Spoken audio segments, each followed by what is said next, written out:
ane metin mene nuapani Probia asante Sam no nkyerɛ mu sɛ deɛ sitie yɛmfa mamo yɛ kasai abibibantam mpanifo ahyia mu ya wonum edi no afia no ahyia ne ɛtɔ so aduonum nso yɛkyerɛ 57th annual meeting akɔso ɛwɔ Nkrampumpuni mantam ne Kuropɔn Nkramu International Conference Center na hɔ ana Ghana mampani na danko Akufo-Addo adobo adade nsamato dwa na adesradeɛ ana wɔde ma abibibantam ama ahodoɔ nyinaa sɛ yɛmɔmɔten na African Development Bank yɛtintim no yentumi ensom na enya nantuo ne srɛ ene mfin nyina so sɛ bɛyɛ na tumi aboa ma ni so ade hunu ya bibimantam yɛde pagya sa sika korabia ba tande asi onom no entumi embrem mampani na danko Akufo-Addo nsam ya wɔde atu dwa wo kyerem sɛ abibimantam yɛnkabo mu ko ani so ade hunu ya esi wonum ani so African Union wonum ani so ade hunu anase goals a wonum de asi onani so afimpinu ani aduosia miensa kyere 2063 no sa African Development Bank babeboa ama aniswade hunu no atumi abam na no no kyerem sɛ bimantam wo hawo makomako be sensia bia na edi enya pa na se nyame ya adom ama African Development Bank no ba setena na onyane ho akade a obeboa ama sa wo hawo do no a ebetimi afiro no bimantam puntuo ne nkanko ya ye pa ho kyerɛ ya adokoro ya ne yepese yiyeti efrase no aho kyerɛ no ebetimi ayeti ade efrase Ghana mampani Nana Addo Dankwa Akufo-Addo yentie mampani ane no entomu asiamu no asia no a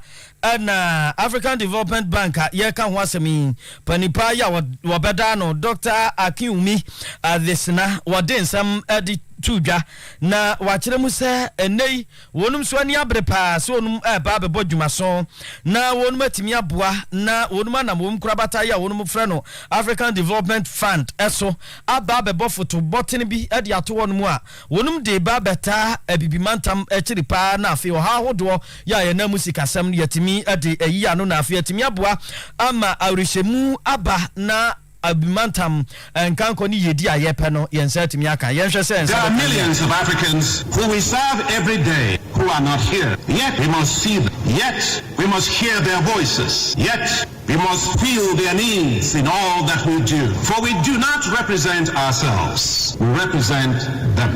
Their lives are affected every day by climate change, majority of them women. Many of their lives are affected by lack of electricity.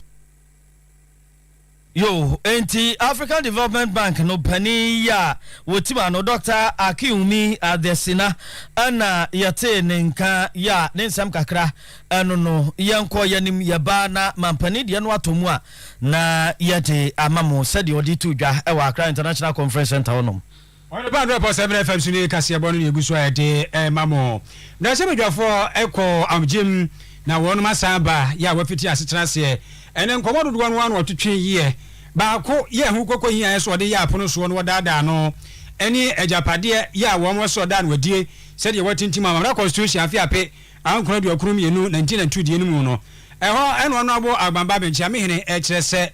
bi eku se bi anya ado obi ba be bra se bedwani e wo fie ho no mo no na empo wanya na ho dada ana se e kire no obenya ne ho no eya ade a wo mra ne mu dada enu nti e wo se utimide ho amane bonyina to Ghana de hyenim ye wo kano asset declaration no na ni watumi aboa ama se bi egu se bi anya do kire bi se wo bonkonta kire Ghana de hye se ne ma wei e na wo dada ye wo ba ye nsoso wo nsa kani a na nkwa ye ntwantia bi ana se ntantia bi a na ne nsem wo de tu dwa nyina ne se we di obekoto asere pa se mra se bedwafo no modern so obedi so kire se won ma ba asetran akwa ye di ade ba akodi ama no se wo so mo ni edi akire na wodi sasem ya tudwa no ho abobo ene ho komodie dodo no honorable Albans mane ba ben chamene ba she bedwam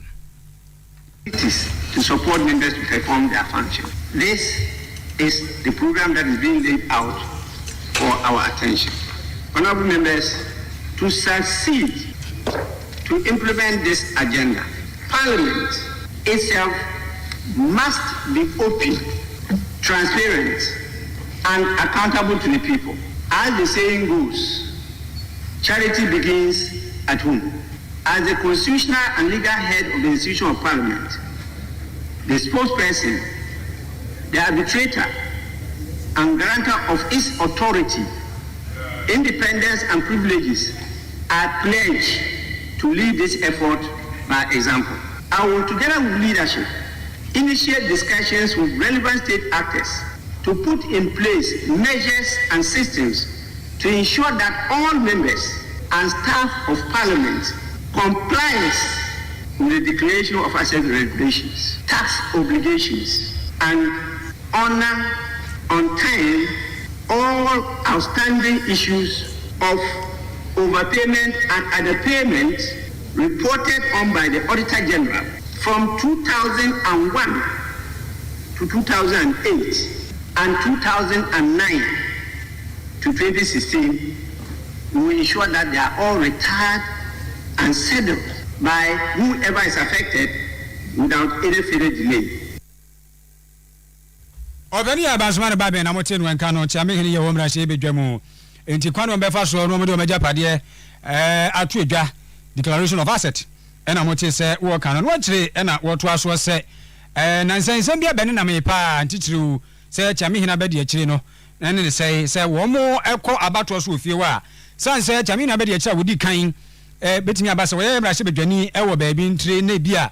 wono na tie adwamu sa tem no na ye to ababi wontimi ntu bia ko ba se court ebogu yiye ntitiru 11 sense mo e ba ye ka ho bie ema Joe Wise be kwa mra she bedwani etimi nya akwa to aba ne bi no ene eno nso so wo kan ho asem se afio mo de beto apro so pa na nso ma ba ba mu no ma hwemu yiye e kire se eno nso ne fa ba bi no bua ema mra she bedwam egitamdie mra she bedwam adwumaye ekoso honorable Agbansoma ne ba bi ni sembiem. That affects the way we conduct affairs in this house. We may disagree with their decisions, but we are bound by those decisions and have to comply and obey. We've been called upon by those decisions to take action to review the composition of this house and the procedures of doing business in the house. The earlier we do that, the better for all of us and the country. Honorable members, we definitely cannot do this alone. Other stakeholders will have to be given the opportunity to assist us to do so. Consequently, in consultation with the leadership of the House, Parliament has decided to create a platform for our partners in academia, legal and governance practitioners to lead a more focused, detailed discussion on the implications and the effects of the decisions on the procedure and practice of Parliament and the relationship between the judiciary and the legislature. Enti honorable Abababen ena wadi nsemwe atu dwane ntiano nso omaba asetere yi wombeka ho asempa na ni nyina emu no ena ko ba se honorable seche mensa bonsu dom kase ne ba no dini ena ono nso kase emra ne de anya aba se chami na be de akira wodi kan so otoso mihunu so otese se chami na ngaze ni ho na bia mokọ abato so ono so timi kire na adwen na ba se court ahye no nko ade ene wesu obia bo modin so obedi so ne yasi yo ya te ono nso ne die ni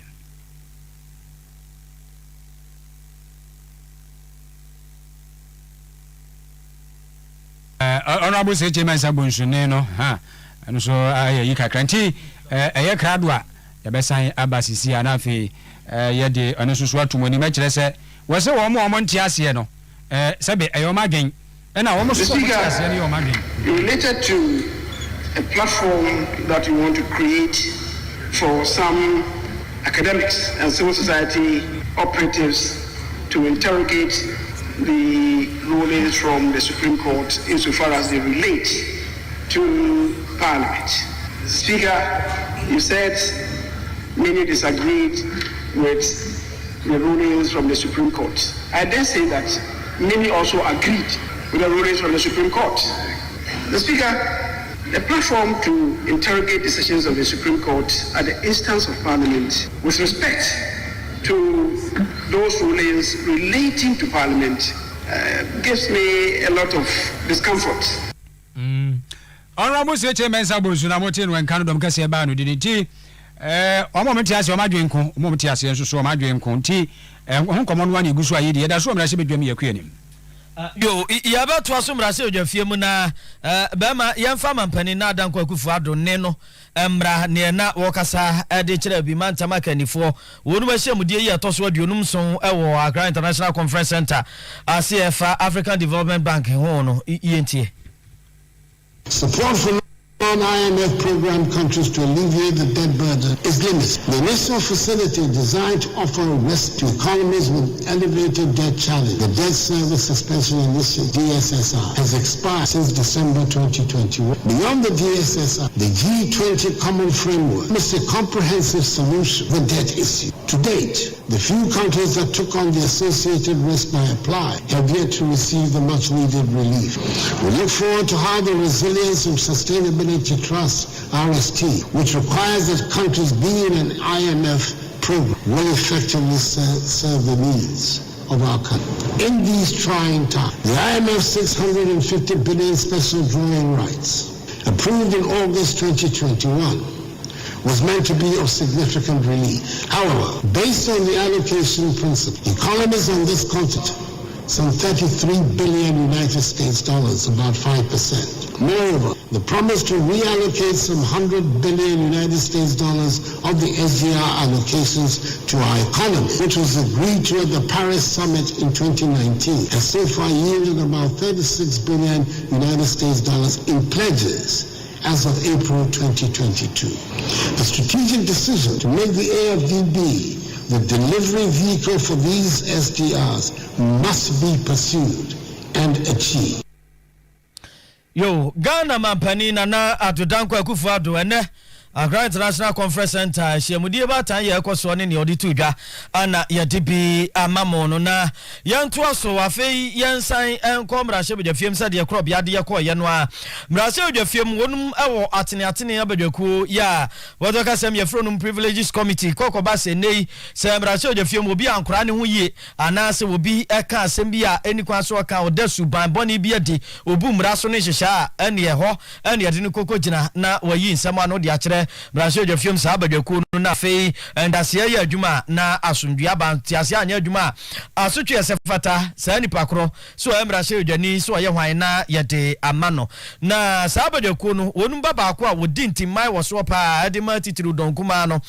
ranking member ani wononyafo George Kwakuriki Chegen na wodi nsem bia todwa o kiremu se wonum abadwaku no wonum nai na nyankropon ya atomo a wonum efrase din ya wada na mrase odwafo bi wonum a wonum atwe wonum ye abegina eku no anim anumu no no kiremu se mrase odwani di mo manfo a wonum ewo ayawaso mfimfina abato mbesua so ayawaso Central Constituency MP ononyafo Henrikwate wono na ye osoafo hye enkrampumpiri mantam no eso papa no abu mraso ewo mrase odwafiem mra wabusu ono ne de he mra no ne se wonum hihye mu se obi eto asetena ena emu maako edunum ne ntu amumu ya kire 15 consecutive sitting days se nipa kro wa ma setena na fu edunum eto amu a nipa no wabu mraso wose oba na obekire senti a wa ma setena na emponso wansere kwa na ase wanye kwanya ewo bia ho na no ena owura Rigid Kwaku Hagen ekire mu se nyankropon ya aduma ya wada ononyamfo Henry Kwate wono ena edi kan saafo no a wonu mabu sa amra ne so no won na edi kan ba begina badwako no anim na wayi nsem ano no akire senti a eni kwanse wonum etwe no aso no ono ne de ne kokko gu a nyankropon ya adum a na de achen ya nifiada na mrase odwani di mo manfo a wonum ewo dom kwa benya abato mpesua so ma me sara adwo asafo no ono kura de obi nim ono kura no so mu sermon so mdi ma no so o Ghana so o maye enso o kirim se nyame adom afiada wono so mu hwa de mu so obeba begina privileges committee no anim mrase odwafiem na oni onyafo Kennedy akomprekon Japan wono ene betwato na wono ne de ononyafo Ricky Hagen ekiremu se wodi akwansra beto ekuo no anim se wotiane na echi akwa America brochimem akohwe na pomten aba nti won de wonmu aterenka ya wonmu etwa amana akwa aba no oba na oba begina privileges committee no anim na mum se na woni sentrofo kasande onyafo Henry Kwate ene ma mesa adwasafo de bodekuo no nyanti bibia mfamfiri wonmu wonti eno kire se wonmu ye no akrado se wonmu eba bodekuo no anim abeyi ensema no 26th, which is a Thursday, is when we will invite the first person in the name of Honorable Henry Cotti. Will be the first person. It's an in-camera, but obviously tomorrow's meeting will put all the modalities together as to exactly how we are going to conduct. But invitation has gone out as far as I'm concerned. The 27th, which is the Friday, is Honorable Adwa Safo. 31st, which is the following Monday, I believe, is Honorable Kennedy Japan. Now, we got a response from Honorable Kennedy Japan that he was going for a medical review in the state. So if you want to see, if you want to understand the way we've done the order of meeting them, it's the reason why Honorable Kennedy Japan's one is the last one, because he is informed that he's going on review in the US and will not be around until about 28, 29. So that's why he's the last person. I am yet to find out whether we have, obviously he responded because he needed time. So he was asking for permission for us to give him time. I haven't, as far as I'm concerned, I have not received any such. Normally these things will come to the clerk's office. I have not been informed by the clerk that they have either said they can't come or whatever. So I assume that if they have received the invite, then we expect to see them. You for George Kwakuriki Tegen and Yate in Kano, Cape Coast, and Fuaba Tompes Brasil Jani, and watch the Senti Unya for Canada, Compre Japan, Akudi to an answer, was Unum Quince or Qua America, Quashana Pum, Dia Benti, Yankropo Yad, my Yawa Dani if you had that yet.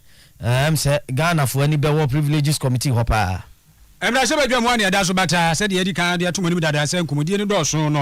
and I said, and Yasam Ketua. Adia Bako, ya no so ya proso, objanse mu say o mayi mu no yawa soafo panimfo no a e from cabinet ministers no o mo na bomb ampani achi dompa adia bia ya adwenfa kese bia no e koda wonu proso no masuesu aso a na ja o mo gitumu a eno atumi aboa ma na se bedwafo so so ato aso a de wo se wonu meye na wo madwuma pa no e na akwa se yi Haruna Drisu honorable waja dom kuma ne ba no dini wari atoka dom kase ne ba no dini ani mekire honorable se che mensa bonsu no ka kire se won to mampani na da kwakufu adwefo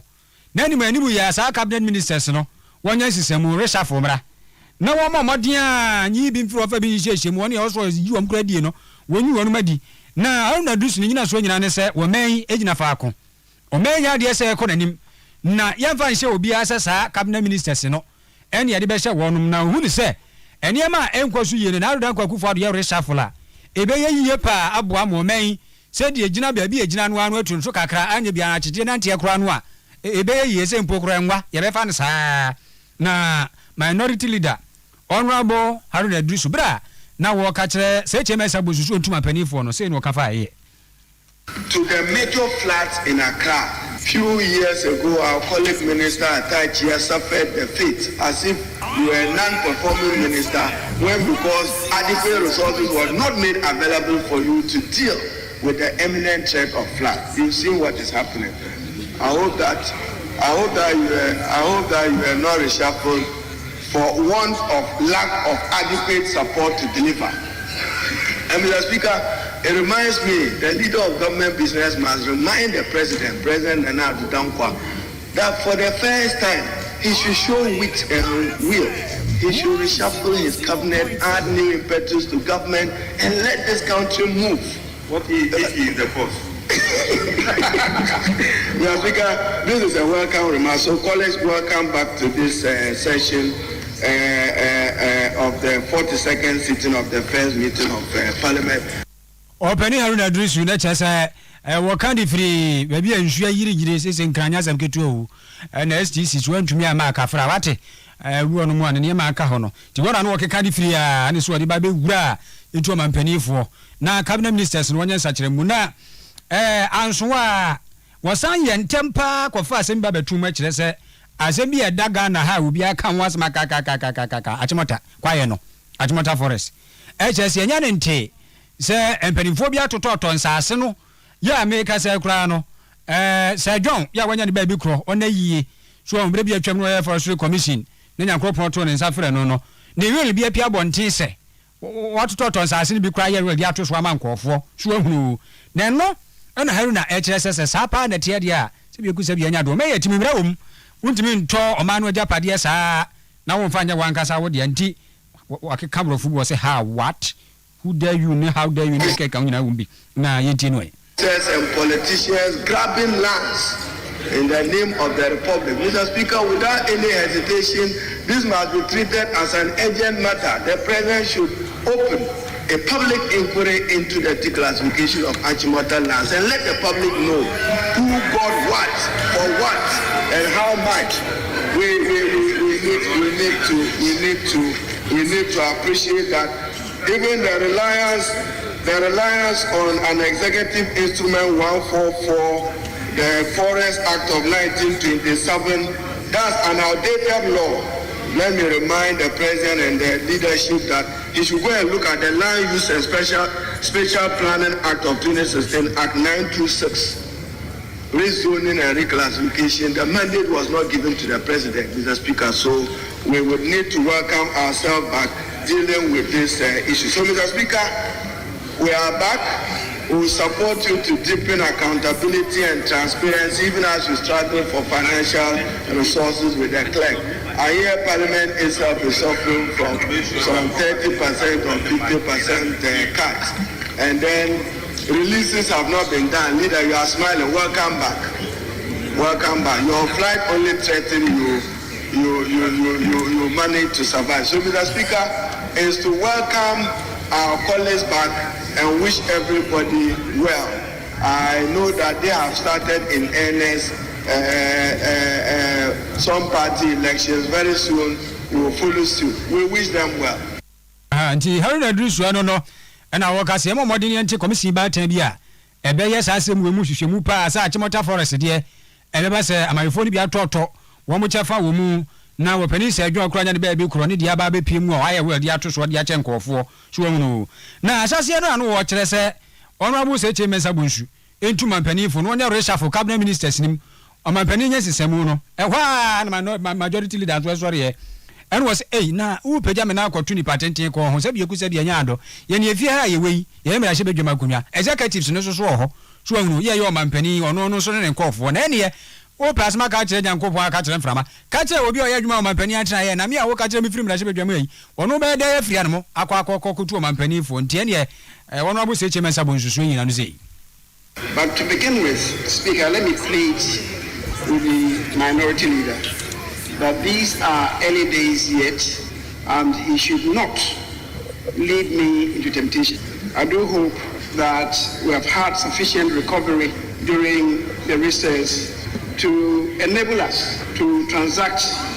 the business that is before us, a rather tall order, Mr. Speaker, that you have mentioned. Mr. Speaker, as you all do recollect, the first session was most eventful. There were lots of turbulence, but at the end of the day, we all did overcome the turbulence and landed rather safely. Mr. Speaker, the House on most occasions was full. It was full because of the anticipations of the time. I want to believe that now that we've been able to overcome the rumble strips, this meeting would also see similar high attendance. Enti afami nko so hem yimi firi bonim na na ahenie ni wasuru tumi eni wonyam nyina ya odia da amen ono abu se chemen sabonsu na no yia wodi ma Haruna Drusu no ono ngotu mabenifo se wonya reshuffle wasu otunufu enye yi nti wo mu fo koso wo mani wo enkomo no mu die no enye hokra nti mo ya odi ma Haruna Drusu so awia yi eno no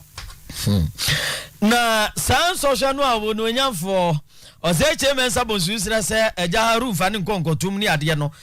na NPP sun gogoro kwa amanyuku no wonum photosamfo financial secretary wo beno mantam no owura Henry Opon wo kire mu se wono nyamfo se chemen sabonsu wo modde anu onye be ma nyina sa sohwenum wonyina mu papa eye no kura no wono nyamfo na Drusu ka no na owura Henry Opon kire se woni wono nyamfo na Drusu eye adwen bam pa ene sai si mampani na dan kwa kufu ado breadru pa so ye nsakyeremu ewo nasoafo ahodo wonum di brado reshafo no a ha na adu su ka no wose ya nokora pa mampani wose oye bie na ne nkasem no okyerem sese NPP sunkogro kwa amanyoko ene na adankwa kufu ado emposu adi akonwa no awie na afimpinu ne aduonu nan wo be free so akọ no opese NPP amanyoko no wonum breaki 8 no sɛ de onum ka no pepepepa de a ene reshafo no ehia ni manimu ye woso ye firi sɛ wanya reshafo no a ebedi so be breaki 8 no sɛ nti a woka saa no wose wɔn de ohun ni sɛ mampani apaafo ni bi wɔn ma titiri wasoafo no ebinum nka se kyesɛ da paafo papa wɔnum twa taw na mampani ti onum saa na sɛ be wɔde na modin gye ne magoro ɛna onum to sensene so sɛ amamuo no ti sɛ mampani wɔpɛsɛ amanyoko no edi nim na saa yɛ akɔno a reshafo ni bamu ɛbɛboa soafo bi ɔmɔ no homɔden wɔnyini firi hɔ ne ɔsɛ sesa ne de bɛkɔ ba bi fura mfa ne kɔ ba bi ɔwɔ hu nim de mfa ne kɔ hyɛ ne ɛwa bɔn so de yɛma no akonnwa ofie wɔn kɔ tena se Kinde is possible ha. Isan say Ghana for edge MPP etum say ye ne ba banima. Itimi say ye e ma hotoba. Ebria e mi dede wo krum make say dede ni krum asebe na me di tro. Isan say the global economy a Ghana ka ho no ye suffer. Na ni nyina mu no ye mpese mesre ye party mpanyifo de di kan say santi say ye de party mu mpanyifo no. Be ma wiambom party rules a be de abasi ni so no. Ye fanya adwuma. Ke de be ya obi di nkugu a itim be ne fine. You be wi ni so ebitima agene na mesre ye mampanyini His Excellency na Adodankwa Akufo-Addo on na bagetire Dr. Mahmoud Bawumia say ye na media party for break and say ya baba nim e konfiensie ni mampanyini kura antisa na bani mu da empanyifo no bi no ha aye se ba bre ne ma sanse no bi o ha me ne be ya adwene enu nti ahobrase mu a mesre mampanyini se ba bi adu no madwene yem se ye empanyifo asoafo no bi o ha be ka se nkobio enu nti be hia se mampanyini e be sesa ne nsa kakra yo enti no mampani Nana Adodankwa Akufo-Addo na bono mantam NPP sunkogro kwa amanyoko no wonum sigasam tro for financial secretary Ura Henry Opon esresa dawro mebetimi a na mamomu no won sakyera mo nya reshafo ni bi pa na nokora de panisi sebe shawo na modim na de otedu akoko yi anskyerɛ sɛ ɔne no aforompa ti wɔse kyerɛ ka kyerɛ no mampani na Adodankwa Akufo-Addo onyimfiri na wɔnya reshafo ni bi na no si ya no no wɔse wɔ no sɛ nti anani abra sesei wɔpɛ dwomkyerɛ ne abede kyerɛ ɔtɔso mienu ɛwɔ bono mantam no emu yɛ kyerɛ second vice chair akonwa no etiawa wɔse enei ne wɔpɛ ɛne sɛ gua ahodo yɛ frɛm pipi amanyoko no nsa ɛwɔ bono mantam no emu ɛne ne wonum nsa nso nkan de na wonum ani abro mpɛso mu gye no nkwa ne bota yɛ ɔpɛso ɔbɛgye ɛdema NPP sunkogro kwa amanyoko Maybe as a second vice, or your second vice chairman, or tie, or chairman, and the first vice, or tabech. Me ankasa minti minkasemu when Swadi who strong kundia, apart from the MPP war, apart from chairman, delegate, ebe you war, na mebe boabe. Na said the ocean me proof are now kaya. Mafa party no nen krabataminium from polling station to constituency, my appointee, nane make a second vice. Party 4 ya dom nabe to Abamamia. Dear the kind of the Honbrasia, ebe somin penifum in Basin. In terms of sebe, the Huna Menya from the grassroots. Brown yebesia ye region hanano ye lusu ye seat 5 until 69446 ebinum wo ha with a new strategy to say there ye koho ye nyambotre ye dia hobrase ahwe nsem a wo ho ene nananom ene party panyifo aka na ye betimi age. I can tell you baby to say banda, baby to say wanti, baby to say drobo, German South. It is highly possible from the experiences ayenya from the past elections ene the attitude the ye hunti nti me ba be so me panyifo mi na asen yo enti na Ura Henry kwati yo Ura Henry Opon ya bono mantam NPP amanyoko woye for the same for anase financial secretary na yete ne nkan Mrasha bedwamu nkomodie baako aja Haruna Adrisu Kradom kuma ba no dini na wo kyerɛ sɛ enkofo bia tototo nsase ɛwɔ Achimota kwaye nyimkyerɛ Achimota forest ho enti empe komisi batan bi na wonye hwehwemu wode tu dwa no baako asese ye kan wasempa ene kani pania na wada forestry commission no ene ne sai se wanya ne ba bi kro se djon kodwo so afiri nyakropon fa ne kra ensie yie pa na ne de no kra de akwa yese ene na mamanza tintanki tawde kwantempon so de ne nam kyerɛ sɛ internet yi so anwuru emu YouTube Facebook ni ade sɛ wadototo nsase ne bi ho no mu a waye ensamase real ede nipa be se num bi din ena atototo so ya pensan ha yo dia akwasi afiri ha yo dia wan hwani bonsu ha yo dia saa tinipa be se num ne de ba ko no su di makotene pa e yo pani chaso usu yi wone yewura se dwon kwadwo so afiri na na ye adwuma pa wo forestry commission ho ene ene wo special aid se de broni be kan no o se dwo tunu watiem chaso usu de ene nim se eba amayo nsam yamfa nto aporo so ne ma bam ne anu dwimu a ene ene wo kana adwene pa kokopim se okokonya forestry commission wo kra no e de e hye yi nti sa nipa dumi chaso usu di wombi na ba ye ne se na ne chaso usu enim no ana se hwan na ne paninu aba abonten so obekirem so ono aso onkyirem so ono ane de ene wantumi anka na emum de wo ka nyina ne se hwe ya obi awu amandi na se dwan wawu se bi eku se bi anya ado nyankro pato nsa afre no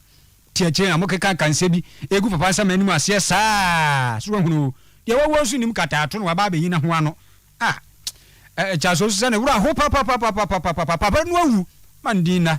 intinisem Megan, I didn't say something. On the promise after so again, this from the promise after. So be akito no better. Promise after. But what I'm saying is that your money and your memory and say you this come and say the trouble thing. You be dinner to make dinner hotel. Because we are the most trouble. We are some of be to and how can somebody and can say something because you on kasa enyi. But don't kasa enyi. But you don't want to kasa. If you be a no can. You must say me to mu nyame ado. You won't be able to pia bon tiam ya kamagan. But the fact of the matter is I don't want to see me defend the I defend this job. You mu ye man ke mu no enko. If you go to be so I am pa na enyapa you sure say Ghana for ankasa e be tiafie na be free aba say don't wuye enfie mienu July 1st ebe no wuye enfie mienu ye de nsa man tiabe top on tie ye gunu anu so ni asem na busuafo ho kire se sama de ye de wuyi ne ho ano nka ekwadwo so afiri ye ti ase pa se dwo ka sa bere Ghana for afa ne hye afa ne la na nsuso be ne dai wona yie na emom no cha so se so obeyi ano so ono asa anyi ono ade ani na adwen wa cheche no yeguso akua ni 100.7 FM firi nyankopo every nyame ampa ye to aso na yankuya ni mu a ai we be tie tutuntutum we ya bromo na ye masem no cha so nya asem ano no abi wanya adaje abi mu ano yo yanko ye nim na swafo pani ya kire senior minister wono nyafo ya osafomafo na kasa no kire mu se abani ote akonwa so na ni abre papa se bambon sam de wo bayiri mu pampe pa se de ye nyina nim na sentem ade ba ko eda aponso ya wo ma ne nyina ye to akire adwen e wo ho ene bambo ensem ni nyina ne se na sentem na won ye hwe bambo ensem so manga nam ade kokobon ensem abeto montene so se suma hodo ene ahyiamu dibia ne dwabo bia hodo ya mamodi ni enya nifire e wo bambo ensem emu security measures bi on mo a yenhwe na yemfa engu akwan mu na afei niema entimi nkototen na kokoba se ebia amimfo ye onum adwen se wonum ebefiri o ma no awrawa wonum tirimu pa no onu susuye na abonum konkom wo so na no na aka obie ama onunyafo ya asafomafo de nsema to gya kirim se aban no ani abre na wawe ataso asinkete se o ma ne bambo nsem nya de se wode ba beto akire kura wose afimpinu ani dunwotwe 2018 no aban no bo moden eye nhyehyɛ se ye moden ane mpekwa ne ye befa so ne ye hyehyɛ foforo ya eno no ye benamu kwatena ye befamu na wo ma no ya boban na yetimi asi atuturasem ane emimsem ano e wo manga na mu kyerɛ national framework for preventing counter terrorism na wase no kokoda ye no enso ho a aban no asa abomoden ama bambo nyumaku awdo akande ye wose de ema wonum no ene wonum awode nyanso na kwankro de na enso aban no ne obetimi bia waye ade amonum abebre ene wode apiso sanso a ene wose afimpinu ene aduonu ba akwa frase no aban bo modern na oda adwumadie bi adia efreno national security strategy ya kwan ya eno bambo enwumakuo ne mpanifo ya wabobew ewo man bambo nsemu wo befa so na odi onani aka kan na ne wonuma tententen no a na yatimi apam atuturafo ne amimfo na wonum enwura wo manga na ahyiemu anu nti wo man no yemfa mpaibo entechire na aban no ani abre kwan ya aban no namoso so obo eho ban no atuturasem ne mimsam ase wo manga na mu no ni nyina ene wiase amansanka bom kubatan wonum hyehyɛ ya yede etu mimsam ene atuturasem ne ntohye so ensam ase no ekɔ benkromu a ekɔ nakra na papa nti kwantempo no a na aban enam so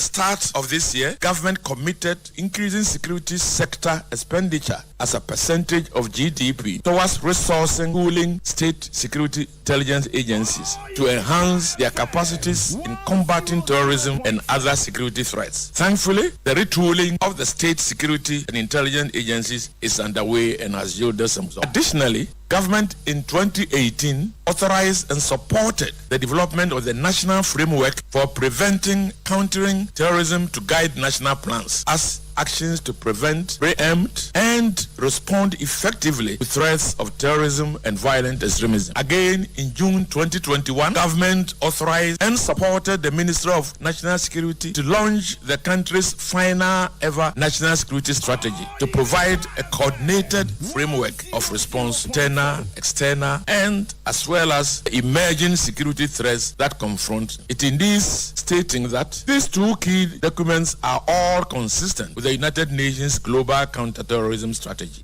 which advocates for a whole of government and a whole of society approach in mitigating the threat of terrorism.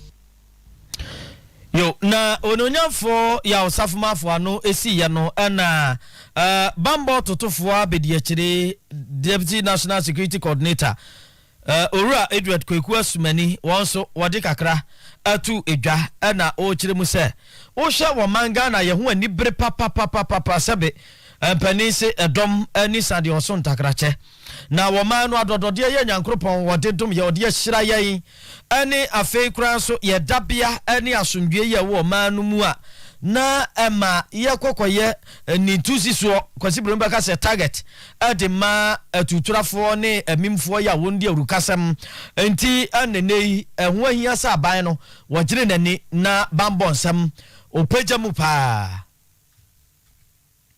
Disturbingly, assessment of the modus operandi of these criminals have revealed that Ghana has become a target, given the country's proximity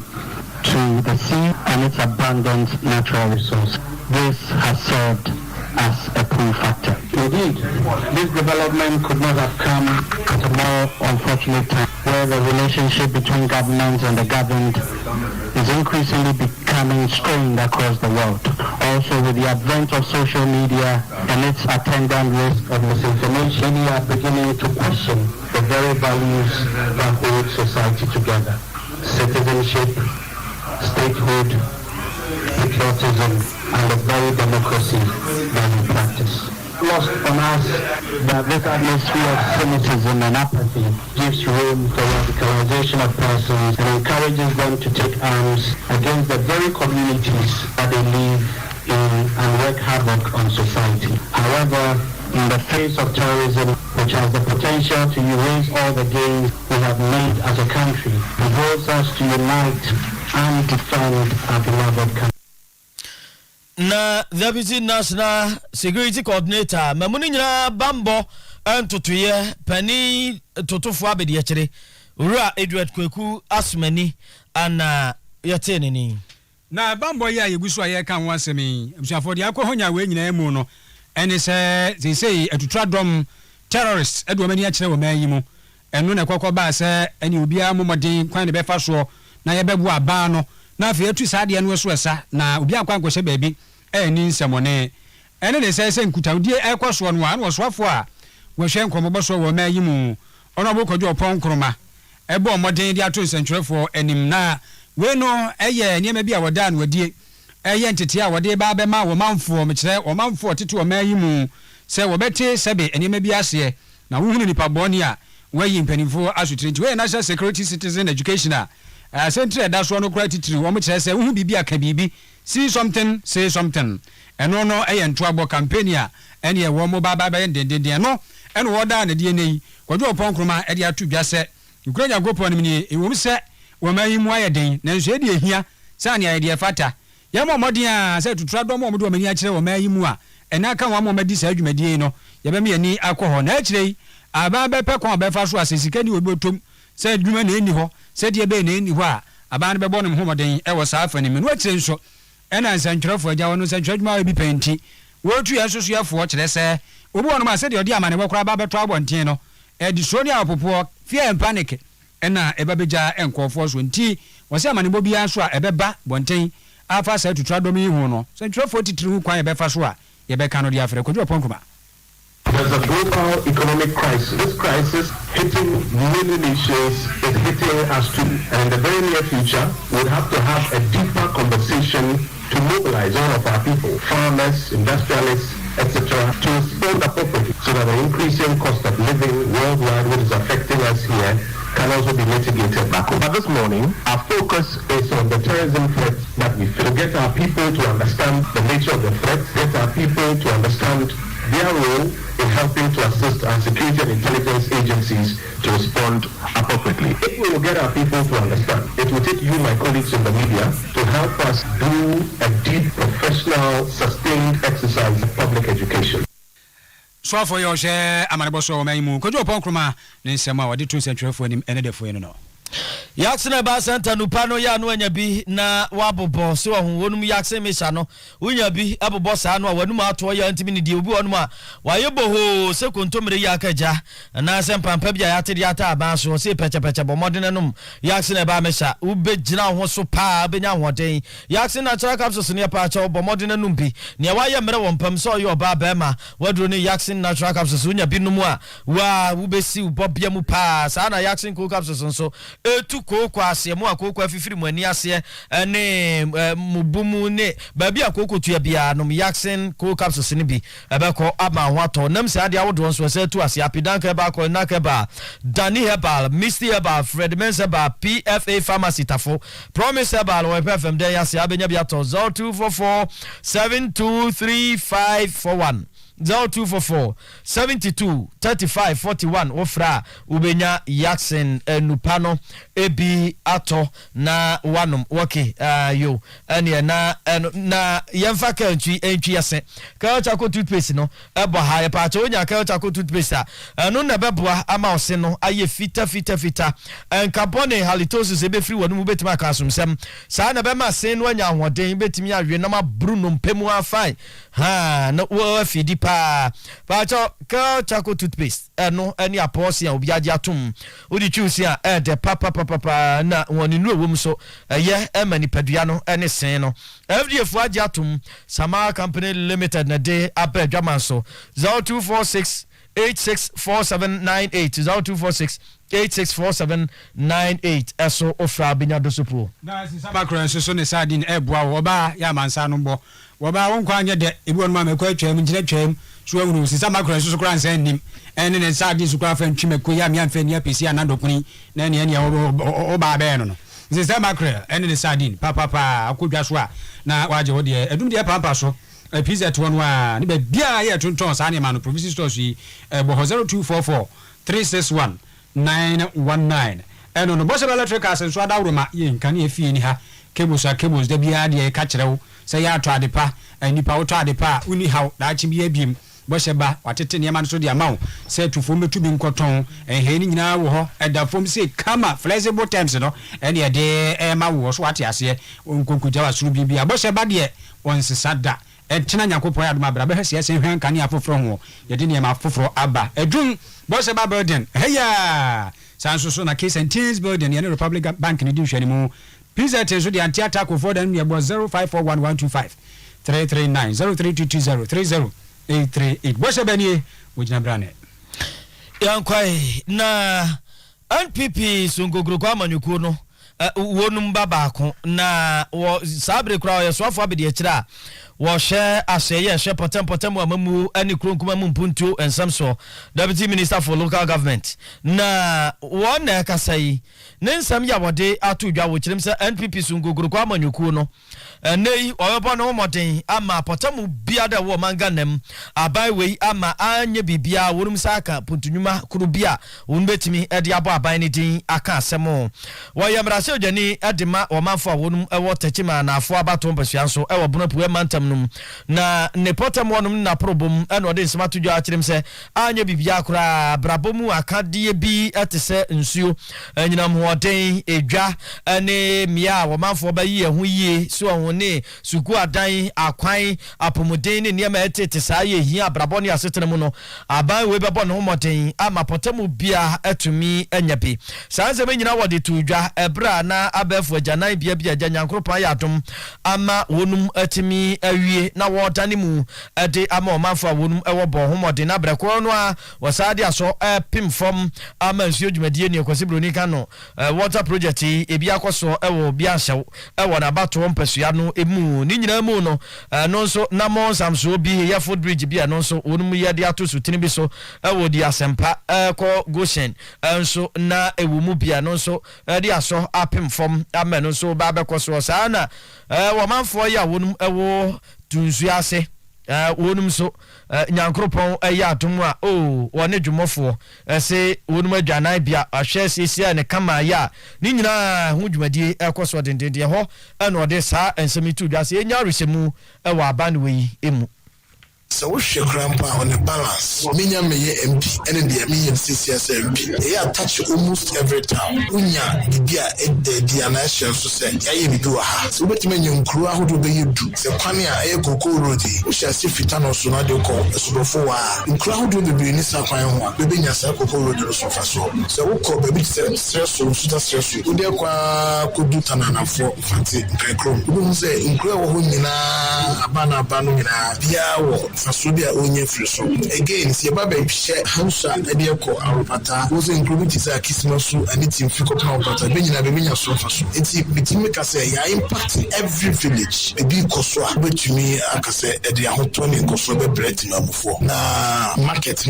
edwadi bia so wo hwe dwumadi a yekọ ni sisi abia nhyew nananom ene ade hye be wo de ade sede ba say bensu sem enye nurachi bo homoden tie fifufra masi medimama community no yekọ akoda na di beso be di beso sembai now we are no free wa ya di asempa wo bridge bi a foot bridge across nsuo aponko su de ko goshi edukrona muso wo hwe ahemfi ha public toilet wa sisi na kama the same renovation works no bi koso wo tusiase e de ani be hwe enyina brem na abadwomo almost every public facility bi a wo no there say e de common fund bi be sisi we the next phase a de time puntuduma hodo a ekoso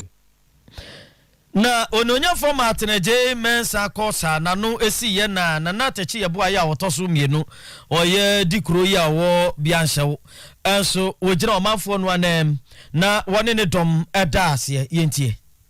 with Miss Steve Brown's asem to name 7 January twema ni mhuna nsa na bode contractors abebu kwan so a within 2 days no na Steve Brown's no ya wie nimpo na matukwan na masemi my friend bo wan say na ona baba ye nso wodidi ona bo meso be ye eno chi no misandi me market asem to nse me manfo eti awie mo ton ne mantimi hia apataka kraja mo da ona bo furo na no na bode nkensi package makuma ennum eda Brown's na me mfa mo apata e mamema ona bo edi ni ahudiri semne na nkase ona bo minsu me manfo esu e wonsu ho de ne be ye mo wo si na nya wote na egusu a eye ntutie onyamo nyuni a okachiro se enam pipeline still nema nam pipeline minim pipe ko de amanyofo na ya omunyema endema wemba no but honorable Martin die so kachiro se na nya wote okina medade we bebrawa paso na de no onsaka tie hwedie ye hu nani ya memamfo ebusi omunye gi ya esu hu koma ya twen abra ni yensaka bi ni entima hu se memamfo nyina anya gi no honorable boshe bi a wa hye memamfo no wo musu de bia oye se de oye no ni ya wa hyasi de woti bepaja akwanu ebia nya ampin kwano bidi na mpu e wogide o mse dachi bi MPP fo bepaja ne nsa se obaye Franka Tuni edema MPP na ebasa min na tachiebo enyimi hu enam se oyobi a ohyebo a odiso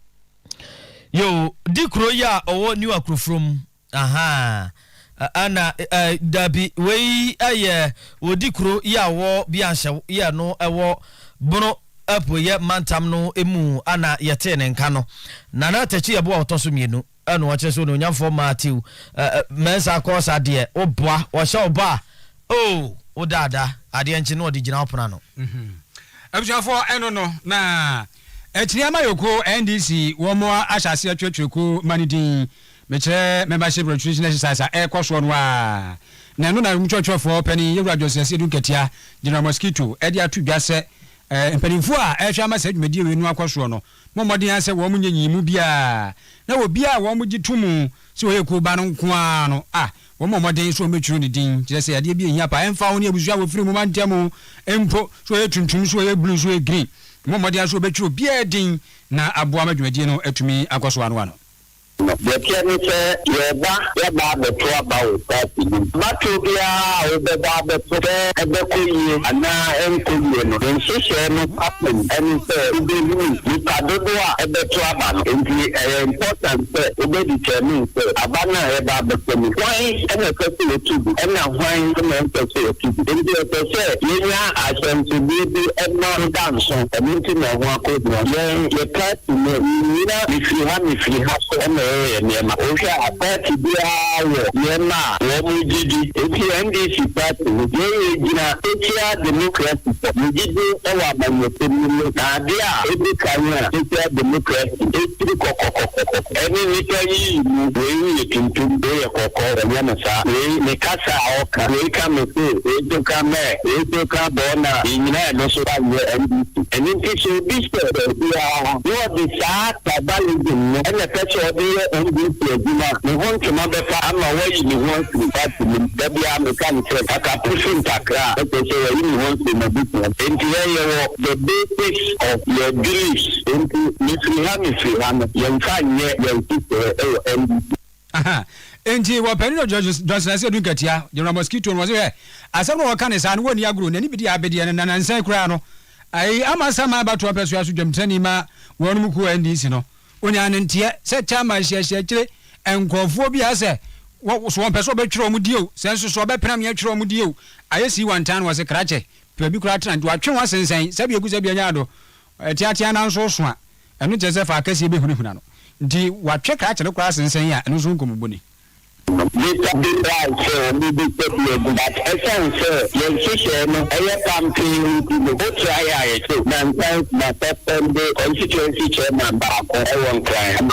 Constituency chairman, be a magic card to me. I read the command. I can't say all that big number to anything. Card in the core, every physical being there. A correct stamp, card in the into, not no stamp, to be some common quandra, not a the constituency. That man for better, and the Nicola right from the NDC car, and such a Ubia to be about. Anti Honorable Asiedun Katia Johnson, Asiedun Katia, and Moteno and Kanu General Mosquito. We and Samoa, what the Baye and the Frey and Central for. Now, any name was on the Securities and Exchange Commission for. FT media biasia wonum eye fa no ebibrim atɔ ye kwane e befa so na ye dwadie titru atumi agina naso nti we conference chincha ahyase ne kra ɛwɔ enkran kropo no mu na ne nyina mu no wɔsofo be de kire ye hiska sam so Dr. John Kuma na ekire se ntitru wone ya wabie bi woni ankasa nwuma nketenkete adantemo ene ade no enam adwadie ya ekoso ewa bibrem atoye ha nti no dodo no abetumi asore agina wona so na mpanimfo nsa so na eno na wo kire se ade ba ko pa ya na ebre adwadia ase ewo mayi mu ntitru wo mokra ro mafefe eba foforo no eni sika so wonu bosia ya nipa no kra be kwa akopɛ wo de awura adwuma ni mu no na yebo akikesi ebidi enenso so na ja ehun krata akora no be mu afon by force enya ade ase e be ma wo wosini nyina eya consider. The capital market is seen as a highly visible tool for economic reform and modernization, commitment to private sector-led development and integration in the global economy to gain leverage as a preferred investment destination. This future is what we should all have in mind as we recognize the importance of fostering capital market integration across the region. It was for this purpose that the West Africa Capital Markets Integration Council, WAMIC, was inaugurated in January 2013 to harmonize trade, clear depository and settlement framework, and also to promote harmonization of listing and regulatory framework requirement, and to integrate trading platforms and create a qualified West African brokers and common passport. It is pretty clear that we are on course to having a stringent regional capital market integration, but more needs to be done in the area of economic integration and political stability across the region to support this effort. The world's biggest economies can boast of well-functioning capital markets. And so far, the ya was shares Kasam so Dr. John Kumana Martin and Kanama Penny Dr. Mahmoud Bawumia ono nso ko hobby ne se mo di tudwa nyina ne se woni a watintim wo ho adwadie mu dada no ebibre ma toya hade ye kan jan kakrakra omu nso de wumpa nti wo mu kanka wo ho mu agya titietia ene botoa wo mu nyina boabo wo ho ano a enu atumi agina brane ene wu gina brane saade a bibia me bia be yi. To have a successful capital market integration, there ought to be important technical regulatory acts that meet the need for consensus on sound prudential principles and practices. Importantly, there is a need to develop regulatory policies and protect investors, improve efficiency of markets, and protect the markets from systemic risk. The development of regulatory policies at this system level should avoid regulatory arbitrage, facilitate risk sharing, and encourage more competition that results in tangible outcomes. I therefore urge WASRA and its member jurisdictions to make the best use of the tools presented by the International Organization of Securities Commissions to build coherent supervisory frameworks and well-established channels of communication across countries. Anti mampede be de Dr. Mahmoud Bawumia nsemdie no ase no a eja nsemi odi tu dwa no osi ogidi se dodo no asom na bebua nso amadwadie ntitiru atoye fm ebibrim ha akonanim. Yo yantu aso na wei aye krata ya free content crocodile dubofo ya ban wei atintim ya kire office of the special prosecutor kwasipita na nka beba no na special prosecutor office nkrata ya wode aba wo kire se sabra ye kasai ane ne nurse kwaso din owura asafo kantanka wode ne kwase ni bia papa no mayi nsem ano nse wei ne aseni edikan anasa asem edikan yewura kisia jaben special prosecutor obabefa dibre no ane wamaso na wode kwase ni bia na sabuka ya owura asafo kantanka yi atiefu amoka ye no aja NPP sungogroko amanyuko no dwaben abato obesia so na oye jomtrani adima MPP amanyuko na yeto abanu wi afimpinu ne aduno 2020 elections ba na wie ya na hu akonya se mampani eyi aban krache mpanifo no mba behwe mensiri kropon ani kropon abede akire potamo ahodo abedeku eso no ani ebo owura asafo kantanka din se wonko na dwaben kropon abede akire potamo ho no badwa ma assembly members nto ne so aba omgini tum wonye aban krache pani na mo amoka ye ne de na abato ne ekoko ye pinso pa woko ni mprenu so assembly members tutia no ne ko wi akire no ensem bia na montene so ya papa no wose ni mprenu so nyina wotua sika edi ma assembly members o magine sika edi o ma anto ama no nti wonam akire wo gigini sika ya hope obi afa sika mra no untimi nyini sika ni na wo nkonkoto ntia no sansam no beto montene so na video wom ani adia na moa na sabranum yewura kisia jabe to ne safre no se omran kran ni office o meyi nsem ano nyame nim papa ne so wokoi no akwaba ebre kakra nie ama adwen kra frisuwa ne sa na anisa ne wo ha wowura kisia jaben nkrata ya watintim na ne stamp tim so anise wowura safo kantanka ode ne court na court wa wode no ekono eye ensemfua maako aduonu nsia na oso okoyi ano 26 count ana wode kwa ni nyina akata asehye ehwo sobo ne ntansa ne de ateta ano abatuo mienu ya ye koto ye na ewi akire na akwa se kro no bo enti ye ewomu na papa no bo mu enti no wode no court no aba no wose wo kai no se ne urefia ya to de di kan ebobo so me September bosumi num ne etoso mienu nso ye to no obubuo eye November bosumi num afrase ana mienu wanya na nso sikatua ne ade ntie bia na namu no ho be yin se papa no wo ba court be yin se ma no nti yewura kisi ajaben ese nyame ya adomu a ayo mo bosumi ye nche ye kwa kwura mu June bosumi no ni de di kan eda no eye wukuada Wednesday 1st June 2022 yewura safo kantanka omo modia no nhia no ewo Kumasi High Court we dia onga so omran kran ono ane don beto no Kumasi ya Kumasi High Court criminal division ho na on shase 26 count no anu ye yo na obi beka se ene na ehu firi se yewura kisi ajabe obaye ensema dada na wo kura no wotena se hwe ye no a wo se